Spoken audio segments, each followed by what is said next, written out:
Welcome friends, जय भारत जय Hindustan. Friends, इस वीडियो में हम जानेंगे कि अर्ली वैदिक पीरियड या ऋग वैदिक पीरियड, जिसे पूर्व वैदिक काल कहा जाता है, हिंदी में हम कहें तो, उसमें गायों का क्या इंपॉर्टेंस था, काऊ का। ठीक है, काउज का क्या इंपॉर्टेंस था।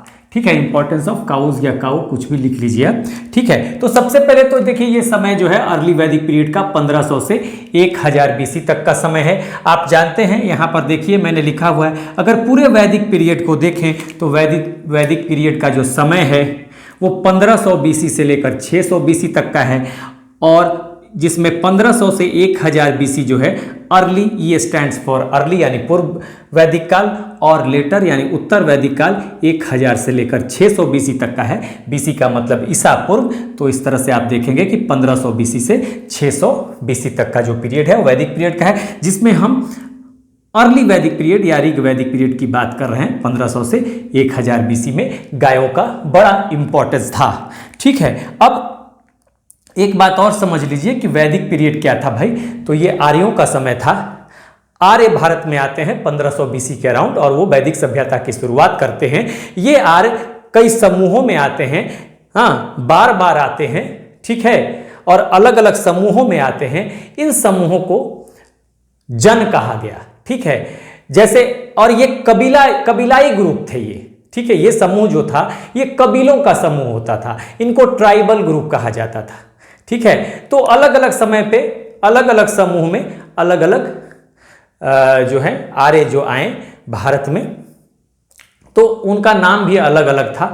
जैसे कोई भरत कबीला कहा गया, कोई यदु कहा गया, कोई कहा गया पुरु, कोई अणु, कोई तुर्वस, इस तरह से कहा गया। जैसे कि ये देख लीजिए यहाँ पर अगर हम देखें तो आर्य जो थे यहाँ पर बेसिकली सबसे बड़ी सामाजिक इकाई जन होगी।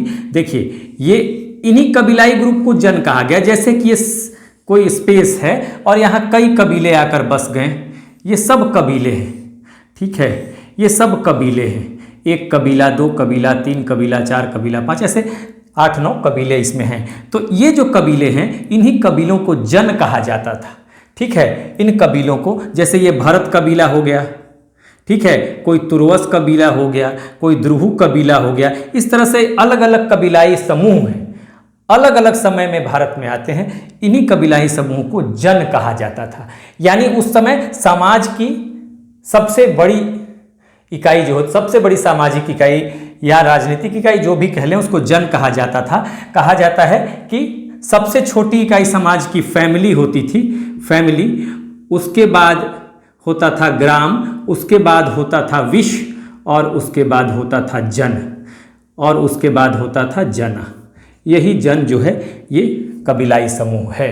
तो उस समय ये जन जो है कबीले के रूप में भारत में आते हैं, इन्हें जन कहा गया। ठीक है, अब हम गायों के इंपॉर्टेंस पे बात करेंगे।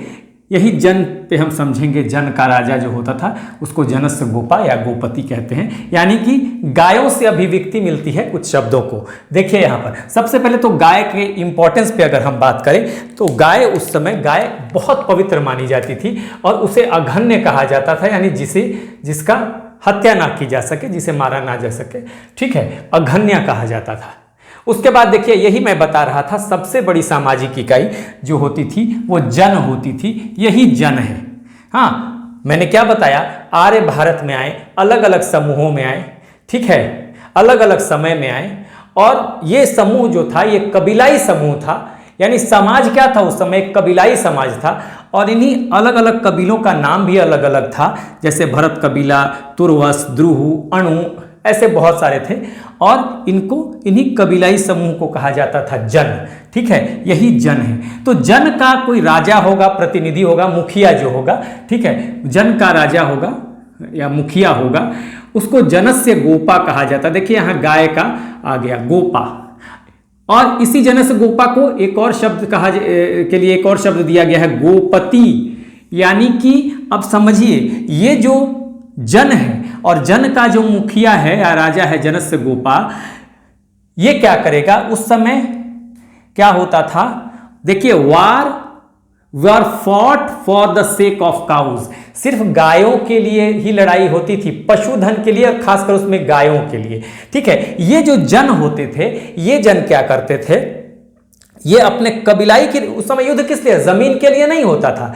यहां तो कबीलाई ग्रुप जो है, ये ग्रुप में, समूह में जितने लोग हैं उनकी रक्षा के लिए राजा जो है जिम्मेदारी लेगा, ठीक है। और साथ ही पशुधन की रक्षा के लिए, खासकर उस पशुधन में गाय का सबसे ज्यादा इंपॉर्टेंस था, तो गायों की रक्षा के लिए, तो ये इस पीरियड में होता है, अर्ली वैदिक पीरियड में। तो ये जनस्य गोपा जो है अपने समूह के लोगों की रक्षा के लिए एक जिम्मेदारी लेगा, और उस समूह में जो भी पशुधन होगा और खासकर गाय होगा उसकी रक्षा की जिम्मेदारी लेगा।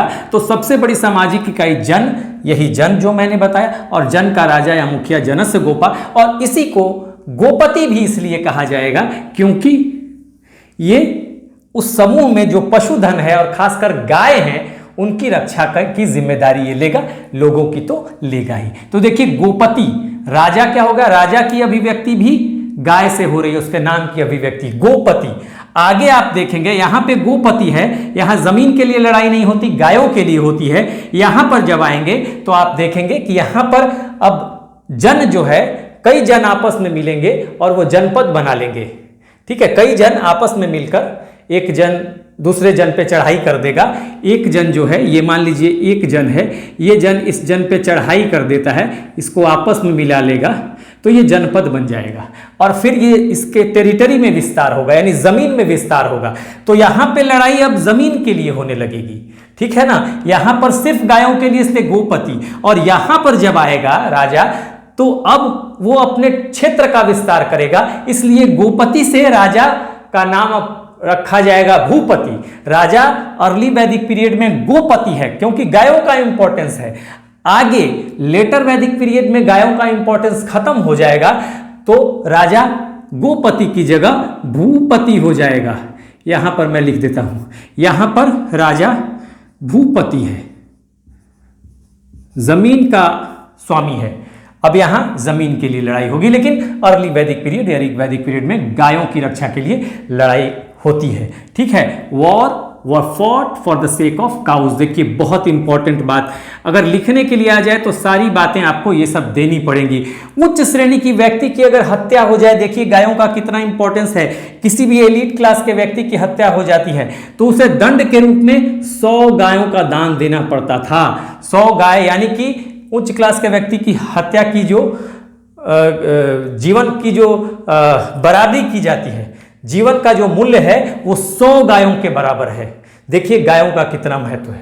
किसी की हत्या भी हो जाती है तो उसके बदले 100 गाय दे दिए जाते थे, और उसके जो परिजन हैं, परिवार हैं, उनमें 100 गायों को बांटा जाता था, दे दिया जाता था, ठीक है। उसके बाद धनी, देखिए शब्दों की अभिव्यक्ति यहां से ही देखिए, हाँ, गायों से शब्दों की अभिव्यक्ति होती है, गोपति, ठीक है। उसके बाद देखिए धनी व्यक्ति को गोमत, देखिए यहां पे गोमत, युद्ध के लिए गविष्ठी, गेसु, गव्य, गम्य, ये सब युद्ध के लिए, वॉर के लिए होगा, ये आपको ध्यान रखना पड़ेगा। देखिए अभिव्यक्ति गायों से अभिव्यक्ति होती है, गाय से ही अभिव्यक्ति मिलती है शब्दों को। समय की माप जो होती थी गोधूली, आज भी गोधूली का इस्तेमाल हम लोग करते थे, गोधूली, ठीक है।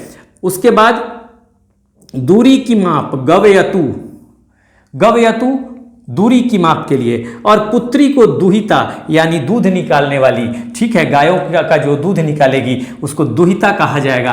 तो देखिए गायों से शब्दों की अभिव्यक्ति मिलती थी, ठीक है। ऋग वैदिक पीरियड या अर्ली वैदिक पीरियड में यहां पर गाय को अघन्य कहा गया। सबसे बड़ी सामाजिक इकाई का जो मुखिया है, सबसे बड़ी सामाजिक इकाई जो है जन है, यानी ये कबीलाई समूह है, ठीक है। इस जन का मुखिया गोपति कहा जाता था, जनस्य गोपा भी कहा जाएगा, गोपति भी कहा जाता था, क्योंकि गायों के लिए लड़ाई होती थी, गायों की रक्षा के लिए लड़ाई हो रही है।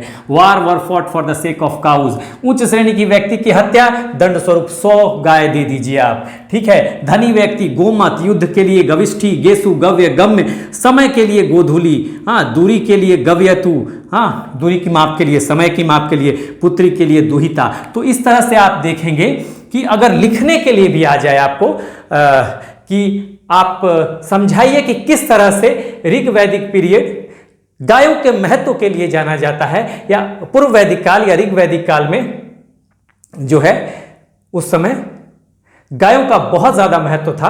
हाँ, इस पे चर्चा कीजिए तो आप इन सब चीज़ों को शब्दों में लिख देंगे, अदरवाइज कहीं से ऑब्जेक्टिव आ जाए। ये सब इंपॉर्टेंट है। गाय को क्या कहा जाता था, ठीक है, राजा को क्या कहा जाता था, ठीक है, धनी व्यक्ति क्या कहलाता था, युद्ध के लिए किस शब्द के इस्तेमाल होते थे, समय की माप के लिए, दूरी की माप के लिए कौन कौन से शब्द इस्तेमाल होते थे, पुत्री को दुहिता कहा जाता था। तो बहुत ही इंपॉर्टेंट, मोस्ट इंपॉर्टेंट ये पार्ट मैंने आज आपको बताया है। सब आप याद रखिए, चाहे सब्जेक्टिव लिखना हो चाहे ऑब्जेक्टिव लिखना हो, आपके लिए बहुत ही इंपॉर्टेंट है।